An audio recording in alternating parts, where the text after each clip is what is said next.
Today, I want to talk to you about the causes of low energy.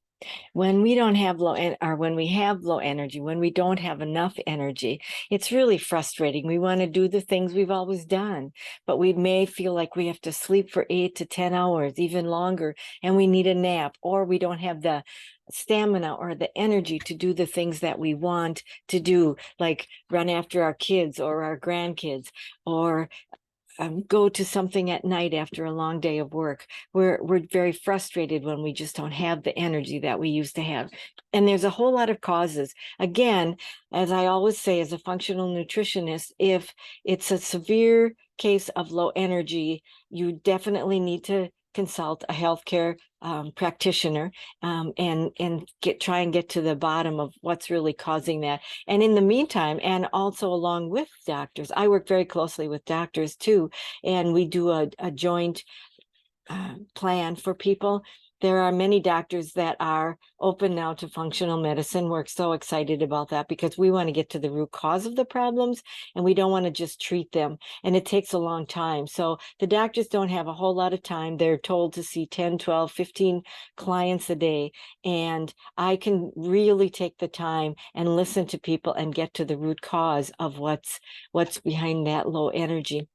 But a lot of the things are like lack of sleep. If we have poor quality sleep, it can lead to fatigue and low energy. And because sleep is really important, it repairs, it rests our body and it recharges us. So that might be at the bottom of that. We're going to talk a lot more about sleep in a later video. A poor diet. If our diet is McDonald's and Burger King and a lot of processed foods and a lot of sugary foods, that it's going to really lack nutrients and vitamins and minerals, and that results in low energy levels. We are what we eat. And so also inadequate hydration and consuming too much sugar and processed foods, like I said, we know for a fact that those things cause fatigue. So when I work with my clients, I ask them to keep a food, mood, poop journal. So you keep track of the food you eat, no judgment, just keep track of what you ate for the day.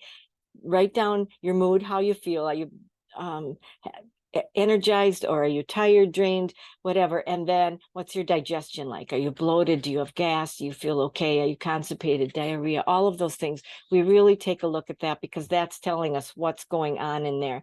Every person is unique. Every body is different. So what works for one person doesn't work for another person. And it's usually a combination of assessing and recommending and tracking. So it's called the art of functional medicine. It could be stress and mental health. That really zaps our energy if we're under stress, if we're depressed, if we're anxious, and it really can make us feel fatigued. Many times it's physical conditions. And like I said, if we need to get evaluated by a doctor, we can have some lab tests done for you. And we can, if you need medication, we definitely can recommend a functional doctor if you're open to that, or your own physical doctor. But you could be anemic, it could be a thyroid disorder, it could be diabetes. A lot of times chronic pain really makes us tired too. It could be heart disease. There's a lot of things that we really need to rule out. It could be lack of physical activity. Sedentary lifestyle does make us have low energy. And the more we can get out and move and exercise, the more energy we're going to have, because it gets that heart pumping, it gets the blood flowing, it gets the air circulating through our body. Many times medications have a side effect, especially antidepressants or antihistamines and pain medications. Those are all going to zap your energy. And so we hope that you don't have to stay on those very long. Many of them are very addictive, and we hope that you can find some natural ways to get at this. Chronic fatigue syndrome is definitely an autoimmune disease, and it's very complex. It's a huge disorder for many people, and we will refer that out to a specialist. There are special doctors that just work with chronic fatigue syndrome. Again, if you have a sleep disorder like sleep apnea or insomnia, restless leg syndrome, again, we will refer you out to a doctor that deals specifically with those illnesses and get to the bottom of that. You may need a sleep machine. There's really brand new, smaller ones that are very portable and very tiny and don't make a lot of noise, don't have to be plugged in, all of that stuff. So they've come a long way with those. It could be your hormones are changing. up and down through menstruation or pregnancy or after pregnancy, and menopause definitely causes things like hot flashes and night sweats, and that all affects our sleep. It could be dehydration. Not drinking enough water can lead to dehydration, and that is definitely causes fatigue, and it causes low energy levels. So if you're feeling lightheaded, if you're feeling tired, and if you're feeling exhausted, it may be that you're dehydrated. Again, as I keep saying over and over, take your weight, divide it by 2, and that's how many ounces of water you should drink a day. And I have another whole video on ways to drink more water. It can be environmental. It might be temperature. It might be the high altitude pollutants. All of those toxins can affect us. It could be a chronic infection like mononucleosis, or bacterial or viral infection.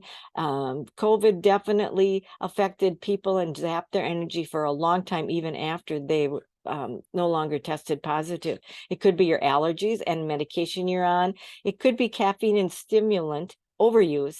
So relying on excessive caffeine or stimulant consumption can boost our energy for a while, but then the rest of our body says, slow down, slow down. So then we really crash. Same way with sugar. Sugar really spikes our insulin, and then we have to excrete more and more insulin, and then we crash down. And so it goes up and down, up and down. And so again, with your sleep, we're going to talk more about that, but we really want you to not eat sugar at least 3 to 4 hours before you go to bed.